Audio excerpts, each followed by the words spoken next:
chakra. The essence of real spirituality, real spiritual growth, doesn't take place until one realizes that all of life, every moment of life, is about spiritual growth, is about liberation, is about freeing oneself. As long as it's just a thing you do with some part of your time, on some particular day, some particular hours, really nothing much happens. People try to balance their lives. This amount for family, this amount for finance, this amount for religion, this amount for this or that. It's nice, but it really doesn't open up inside to the levels that a human being is capable of. A human being is capable of feeling God directly, not believing in God, feeling God, experiencing overwhelming joy and bliss and guidance and just light, pure, real. Just like you feel love, just like you feel anger, just like you feel attraction or repulsion, these are real experiential things that you feel inside yourself. You can likewise feel spirit, feel that energy, that pure ecstasy and joy overwhelming you all the time. And that is spirituality. Spirituality is about spirit. It is how to come into tune with, how to open to, and how to experience a direct connection inside yourself. So what has that got to do with everyday life? The answer is everything. Absolutely everything.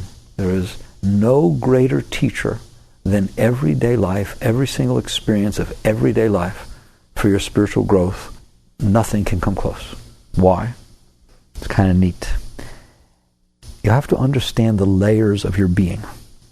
Obviously, you have a physical layer, your physical body. But you know that you also have emotions and thoughts and things going on inside of you. Sometimes you wish you didn't, but they are going on in there. And they're noisy and they're active. And they can be peaceful, they can be tumultuous. They just go through all these changes. That's your physical body, and then you have your psyche, or your energy body, call it whatever you want. Behind that is you.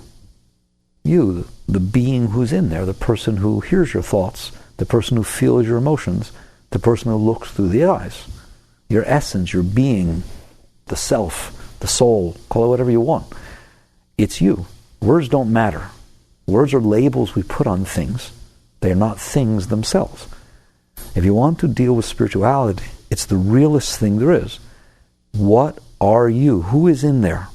Who is experiencing the emotions? Who is experiencing and listening to and being influenced by the thoughts? Who is looking out through the eyes? That is you. That is your essence of being. That is where spirituality comes from. It doesn't come from your thoughts. You're taught all these thoughts. You're taught how to believe. You're taught what to read. You're taught so many things. Those are thoughts. They can come. They can go. You can believe. You cannot believe. Who doesn't believe? Who does believe? That's where the focus should be.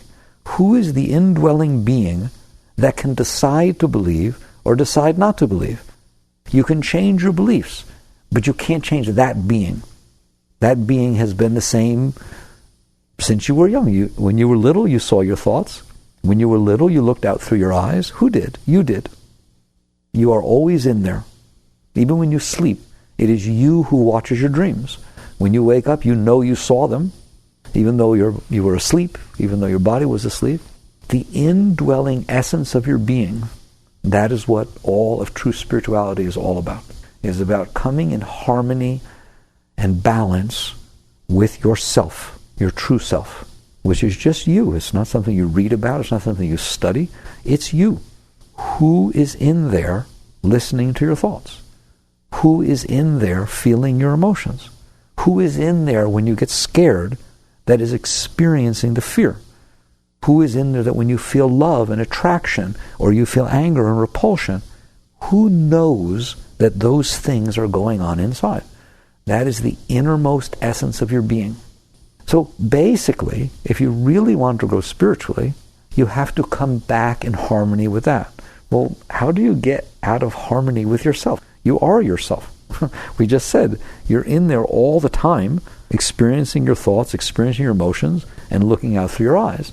So why is that not enough? Because what happens is you become so enthralled, so hypnotized, so interested in your thoughts that you forget yourself.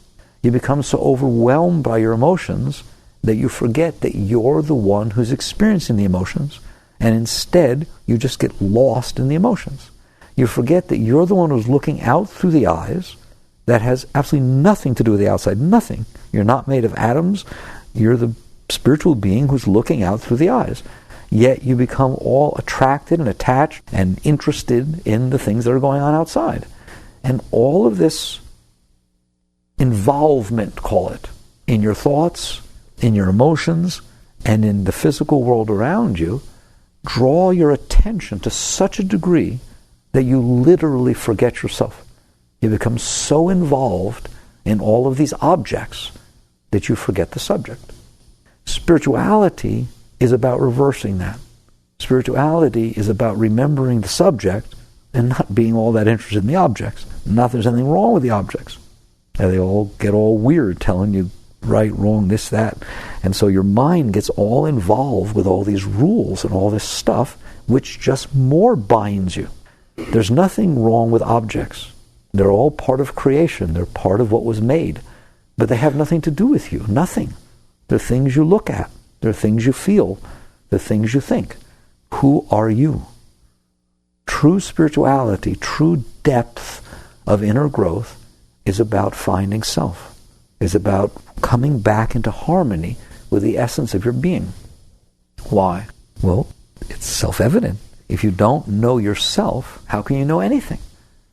You end up getting lost in your thoughts, which come and go. They change all the time. For God's sake, your thoughts even argue with each other. What's nice is that you're in there watching them take both sides of the argument. So at some point you wake up and you say, I'm not going to do this anymore. I don't want to live a crazy life like everybody else does, just all caught up in the thoughts and all caught up in the emotions and all caught up in the constant change that takes place in the world. I would like to know who I am, so that I could feel some peace, I could feel some harmony, and I could actually have the right to live my life instead of having my life lived for me by being dragged around by all these constantly changing emotions and all of these diverse, conflicting thought patterns and a constantly changing world. The world will never stop changing. It's always been changing. There's nothing you will ever do to stop the world from changing. And when the world changes, your emotions change. And when your emotions change, your mind changes. And when your mind changes, your emotions change, and then you try to make the world change. And where are you in all of this? You're just lost in this sea of constant turmoil, constant change. So again, spirituality is very simple. It is about coming back into harmony with the innermost essence of your being. As you come into harmony with yourself, how? That's the funny part, because it's so easy. By not getting all involved in your thoughts, by not getting all involved in your emotions, by not getting all involved in the constant sea of change that's taking place outside. You maintain your awareness of your innermost being by focusing, concentrating, contemplating, meditating, call it whatever you want, and you don't have to be sitting down to do it, you're there all the time. You focus your awareness on your being. How do you do that? You start having a thought. Instead of getting all involved in the thought, you remind yourself that it is you who's watching the thought. You start feeling an emotion start to come up. It comes up from inside your gut. You can feel it, nervousness or anxiety or jealousy or fear or attraction or repulsion. You feel these things start. You remind yourself, who is experiencing this? I am the one who's feeling this start to happen. And you put more of your consciousness, more of your focus on the fact that you exist, on the innermost sense of being, than you do on the emotion. When you start to feel anger, do you care more about the anger, or do you care more about the fact that you're experiencing the anger? It's just another thing that you're experiencing. Eventually, if you grow deep inside yourself, you couldn't care less what's going on down there. Sometimes it's happy, sometimes it's sad, sometimes it's in ecstasy, sometimes it's depressed, sometimes it feels anger, sometimes it feels love. Well, sometimes the weather's nice and sometimes it's not. A wise being starts to look at all the changes that are going on inside themselves as inner weather. Sometimes it's stormy, sometimes it's balmy, sometimes it's hot, sometimes it's cold, so what? We handle the weather outside, we go about our business. Eventually, you will realize your emotions come and go. They're not something to get all involved in. How do you do that? By remembering that you are the one that's experiencing these things. What happens if you do that? The more time you spend sitting in self, sitting in the innermost aspect of your awareness of being, you will start to feel a strength open up inside of you. A strength that most people aren't aware of. Once in a while, they'll feel it during their life. When they open up a lot, they feel very strong. That strength is there all the time. It is the strength of your soul, the strength of your spirit, the strength of your being. You lose it because you leave it by getting all involved in your thoughts, emotions, and the outside world. The more you maintain your center of consciousness, your center of awareness of being, the more that strength will never leave you. You will just feel deep inside your being this tremendous flow of strength, of upward liftment, no matter what's going on. If you don't leave it, it doesn't leave you. And you leave it by getting involved in this thoughts, emotions, and outside world. So you just make a choice. Am I more interested in maintaining my innermost being, where there's this feeling of strength and well-being, natural, spontaneous well-being? You don't need anything. It doesn't make any difference what's going on outside. You can feel fine inside. Your emotions won't always feel fine. Your mind won't always look like it's talking fine. And the world sure as heck ain't going to always unfold fine. But you can always be fine. You can attain a state within your being that is so centered, so strong, that nothing will ever, ever, ever take that away from you. Nothing. Nothing. That is your soul. That is what it means to live within spirit, to live within your innermost being. And it's easy. You just do it by remaining aware that you are the one that's aware of all these other things that keep changing. If you spend enough time in that place, in a moment we'll talk about how you live your everyday life while doing that. If you spend enough time in that place, not only will you start to feel this strength, but you will literally start to feel this tremendous love well up inside of you. Spontaneous, unconditional, and unexplainable. You just feel all this warmth and love and well-being open up inside of you. And at some point you realize that is what's inside of me. Yes, there's fear and there's insecurity and there's all those things, but those are emotions. Those are down below me and I happen to be watching them.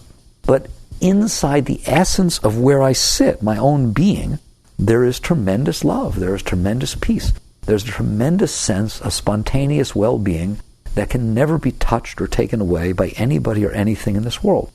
But you can give it away. You give it away by leaving it. So the more you come back to the center of self, to the center of essence of being, the more you feel the natural, spontaneous spiritual energies open up inside of you, and they never stop. No matter what state you achieve, no matter how high it sounds, it's nothing. Because it just goes further. It just goes deeper and deeper and deeper. Your inner being, your consciousness, the essence of where you look out from, if you will, has no end. It just goes back for all of infinity. Just like the universe you look at in front of you is infinite, it goes on forever in every direction, the universe inside of you is infinite. There is no end to it. It stretches on for inner infinity. And if you center and relax into it, instead of getting all involved in your emotions, your thoughts, and this little petty being who's scared of everything, which is your personal self, your psyche, you can drink of that energy all the time. Now, we started by saying that your everyday life, minute to minute, of every single thing you're doing is in truth your path. It is the essence of your spiritual journey. Why? If the truth is it's inside, and you can come into that by not getting all involved in mind, emotions, and what's going on around you, then why don't you just go out to a cave somewhere and not interact? Because 99.9999999% of the people that ever went to a cave would drive themselves crazy, because it's so neurotic inside that they wouldn't be able to get any worse. So what happens is you walk out into life and you notice that almost every minute of every day something bothers you. Almost every minute of every day something bothers you. There's something somebody says, there's something that you see, there's something you think of, something gets these emotions, gets this heart, gets this mind going until it just gets weird. That is why life is your teacher. Your mission, should you choose to accept it, is to utilize every moment of your life to learn to not have that happen. It's not a matter of going away from that and trying to escape it or renounce it. People talk about renunciation. It doesn't work. We've discussed that before. You can't push the world away or push your thoughts away or push your emotions away and claim that you're sitting in spirit. If you push your emotions away, if you push your mind away, if you push the world away, you're classically suppressing. You're having to use your energy of spirit, it's your being, your essence of being that's pushing, and you're holding things down. Well, those things don't go away. They just stay waiting to come back up because they were trying to express themselves and you push them away. So renunciation doesn't work. And it doesn't work to go out there and try to make the world be the way you need it to be okay, because you will never succeed and no one has ever succeeded. And even if you were to get it together a little bit the way you want it, it would keep changing. It doesn't ever sit still. It doesn't ever behave. You wish you could say, just stay where I put you and stop it, all right? You can't define the way you need it in order to be okay and then try to make the world be that way so that you can be okay. Because that's where all the disharmony comes from. Every person wants everything to be different because they're all different inside. And so if you define how you need it to be for you to be okay, you're going to compete with everybody else the way they need it to be for them to be okay. And it just becomes a war out there. It becomes a ridiculous situation. You have to be okay no matter what. It's called unconditional well-being, not conditional. Conditional means I'm okay as long as he does this and she does this and he doesn't do that. And you get that together, under those conditions, I'm okay. If anything changes, I'm not okay. And if you notice, it keeps changing. And so you're never okay. You've never been okay. Most people have never, ever been okay. Like that. They have never, ever experienced a true state of complete well-being. And if they do, it lasts for 2 seconds. Then something changes. It's because you're not okay inside, because you haven't found your center of self. And then when you find your center of self, you're going to notice your mind is not okay and your emotions are not okay, and they get all stirred up because of the changes that are taking place in the world. World changes, emotions change, etc., like we said. So what do? You stop playing that game. You stay in the world. You don't leave the world. You stay in the world. You stay in your job. You stay every single thing. You just stay there. Why? It's so tumultuous. Well, it shouldn't be. Why? There's all these things I don't like, and there's all these ways that people are. There's always going to be that. Always. There's not a chance in the world that the world will ever match what your mind and your emotions want. Your mind and your emotions are just the result of all the things that ever happened to you over your life. Good things, bad things, molded the way you think and the way you feel. Why would the world today match those? Those are your past. Those all happened in your particular past, where you were and what your mother did and father did and your girlfriend did and boyfriend did. That's what molded you, isn't it? That's why your mind likes what it likes and doesn't like what it doesn't like, and why it thinks the way it thinks. If I all of a sudden then pick you up and put you in France today, what does France know about that? Nothing. What do today's atoms know about what was put inside of you 10 years ago or 20 years ago or anything like that? The answer is nothing. So the world outside will never, ever, ever match what is going on inside of you. What is going on inside of you is the remnants of your past. And everyone's is different. Yet we all interact in the same world. So it's like a losing battle to expect the world to be the way you need it to be for you to be okay. That's what everyone's doing, trying to make everybody and everything be the way they need it to be so they feel it's right. A wise being doesn't do that. A wise being wakes up and says, there's no way in the world that world's matching what's going on in here. Hey, you live in there. Would you really want the world to match what's going on in there? Why don't you take an honest look at it? No, I don't think so. It's not doing so well in there, and I don't think everybody in this world should match what that needs to be okay. And it can't anyways, because it doesn't know how to do that, and I can't tell it, and plus which everybody else wants it to be a different way all the time anyways, don't they? So you just catch on. That's the problem. The problem is you're trying to be okay by making the world match your emotions and your mind. Your psyche is like your God. It runs everything. You have to give up on that. And so you pull back into the self, into your center of being. You look at your psyche as weather, and you look at the world as reality. And you say, that world is not going to match what is going on inside my psyche, and I don't care.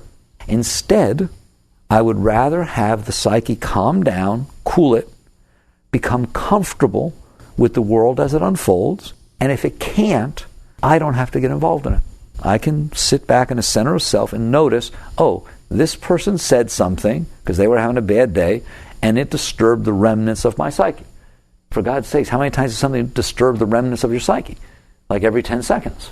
You get to the point where you don't care. You're just not willing to buy in to the fact that the world is supposed to match your psyche. You know, if you have a bruise on your arm and you're walking down the street, things bump into it. You don't yell at everybody. You're the one who's got the bruise on your arm. You just kind of do the best you can. It is just like that with your psyche. You're walking around this world, bumping into everybody, and they're bumping into you, making the psyche go crazy, right? You get to the point where you just finally say to yourself, I don't care. I'm not buying into this. If somebody bumps into the psyche and it gets weird, I'll treat it like somebody bumping into a bruise. I will not get all involved and make a big deal out of it and think that somehow that psyche is me. The psyche is not you. You are the one who experiences it. So that's how you use everyday life. Everyday life is like a spotlight that shows you where you're not. Because you should be able to walk through this world with nobody bothering you. It's that simple. You are just in your innermost being, sitting on a planet, spinning around in the middle of nowheres, and you'll only be here for a few years. That's how a wise being thinks. I'm only alive for this period of time, and I was put on a little planet spinning around in the middle of absolute infinite space, and heck, if I'm going to live my entire life freaked out. All right? I'm not going to live my entire life having everything that was going on this planet bother me, and then lay down on my deathbed and be afraid to die. A wise being sits there and says, I'm not going to let anything bother me. I'm not going to let anything bother me. I'm not going to go out there and try and change everything. I'm just going to change myself to where my seat of consciousness is deep enough inside to where I'm not buying in to the sickness of my psyche, to the disturbances of my psyche. You get to the point where you look at every other human being and say, the last thing in the world that as a caring being I'm going to do to you is make you serve my psyche. My psyche is just the sum of all my past experiences. It's a mess. I have enough trouble dealing with it myself. Heck, if you have to deal with it. And you think that way about your wife, your husband, your children, every single person. You don't say it out loud. You don't want to say it out loud. But inside, you just say to yourself, I am no longer going to hold anyone on this earth, including God, anyone, responsible for my psyche. Just leave it alone. Just let it make the noise it needs to make and watch it. But don't get all caught up in it. Don't get involved in it. And what you will see is faster than you think it will go away. What does that mean? If you don't buy into its melodrama, it stops throwing its tantrums. If you buy into its melodrama, its tantrums get worse, just like a kid. If it starts throwing a tantrum about somebody didn't say hello, or somebody wore this, or somebody didn't do that, or whatever it is, and it starts throwing that tantrum, you just pull back into the self and you watch. You just quietly watch, and you let it pass.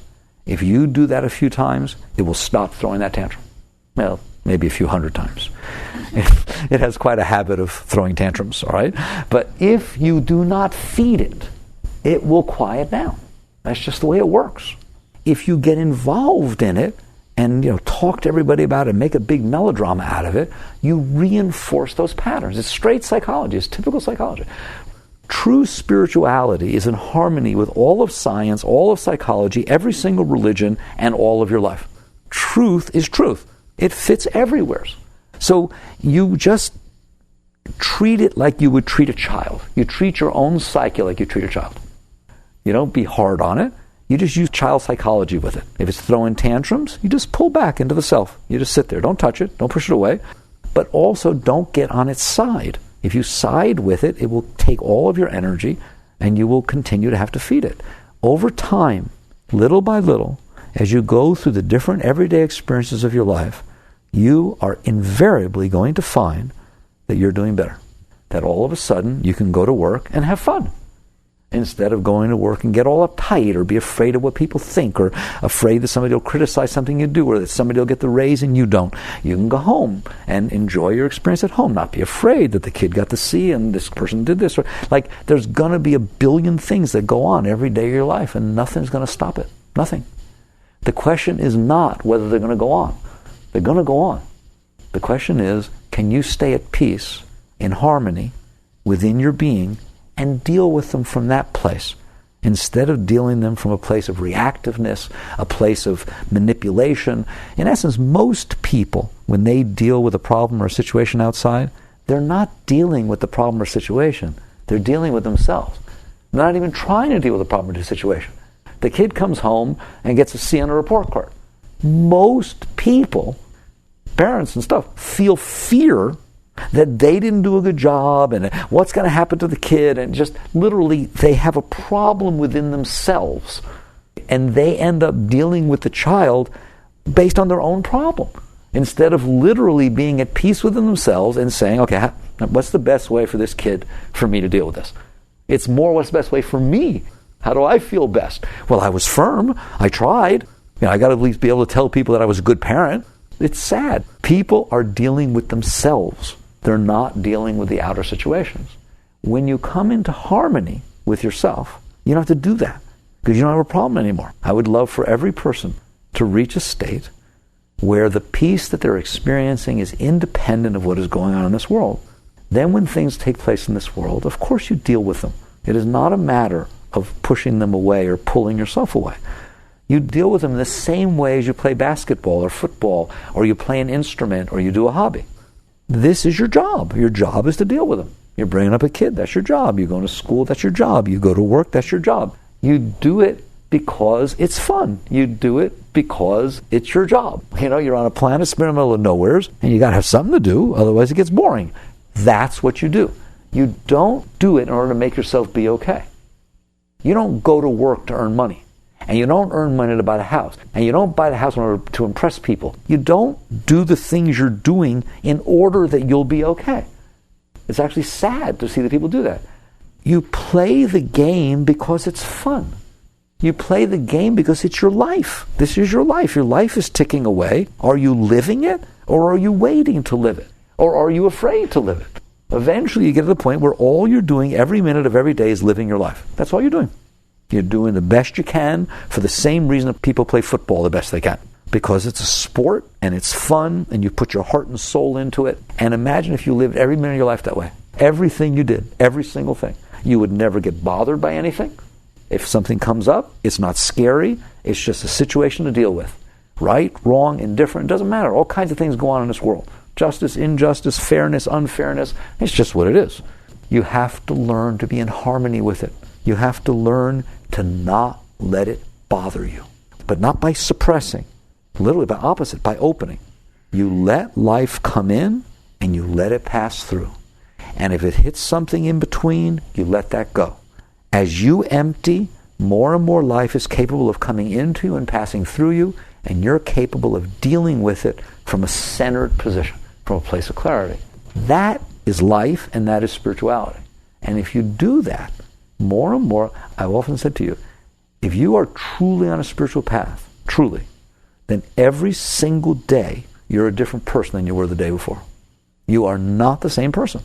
You went through experiences today that challenged your resolve to letting go of your psyche that you hadn't dealt with before. Happens all the time. As you choose soul over psyche, as you choose innermost being, self, consciousness, awareness of being over psyche, the psyche will thin out. Even if it's the most imperceivable small amount, every day there's less of it. You want less, believe me. The less psyche you can have, the more spirit you can have. The more psyche you have, the less spirit you have, because it's all sucked into the psyche. And this is your formula. One of the great saints of India said, man minus mind equals God. All right? As you let go of your inner mess, you become filled with your inner beauty. As you cling to your inner mess, you get less and less. The shadow of your inner mess blots out your true being. Your true being is very beautiful. Everybody's true being is very, very beautiful. No matter what they've ever done, no matter whatever happened, it doesn't make any difference. It's like pure, bright sunlight shining behind all that mess. But while you're involved with the mess, you don't see it. And then you end up interacting with the world based upon your mess. So eventually you have to decide, which way do you want to live?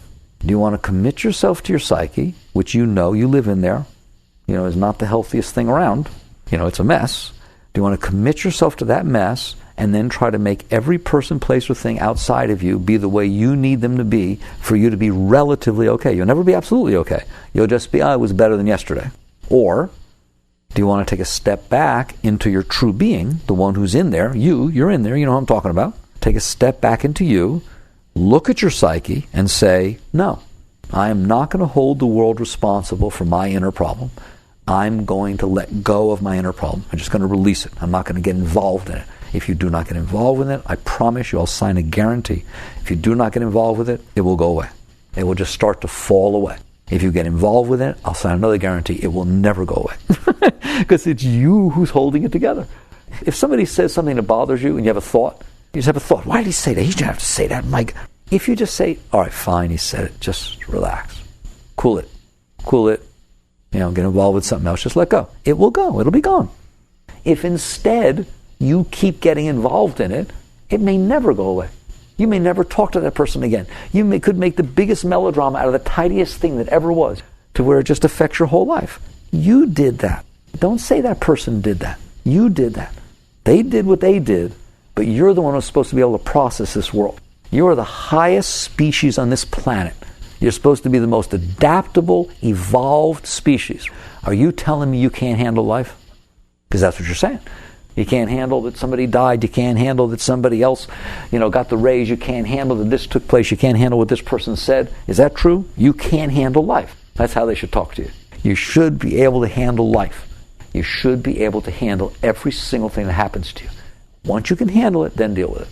And you'll find the vast majority of the time there's nothing to deal with. Right? That if you can handle it, it's over. And the next thing you'll know, you'll be filled with energy, and you'll be filled with clarity, and you'll be filled with light, because you're not wasting it on your psyche. So that is your choice. Now remember that in the morning, remember it in the afternoon, remember it at night.